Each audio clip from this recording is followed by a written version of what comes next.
หรือไรดาวต้นรองจำชิดมองalហើយសមរភូមិដ៏អស្ចារ្យរបស់គុនខ្មែរគូបូតា Ultimate Fight Night កាចសាហាវនិងកិត្តិយសភាពត្រៀមខ្លួនរួចរាល់គូបូតា Ultimate Fight Night ខ្លាំងជាងមុនជួបជាមួយ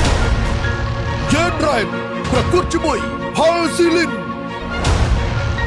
ฮันសុភាពប្រកួតជាមួយហ៊ីសុភេងសុផាតមុនឡុងប្រកួតជាមួយលីនប្រាក់ដួងសែមកុងគាប្រកួតជាមួយកងឆៃដែនមកពីប្រទេសឡាវគិនសាបូប្រកួតជាមួយសូបានអាការីមកពីសាធារណរដ្ឋអ៊ីស្លាមអ៊ីរ៉ង់ព្រឹត្តិការណ៍ប្រដាល់លេខ1រៀងរាល់ថ្ងៃសុក្រម៉ោង 6 ល្ងាចដល់ 8 យប់នៅលើប៉ុស្តិ៍ទូរទស្សន៍បាយ័ន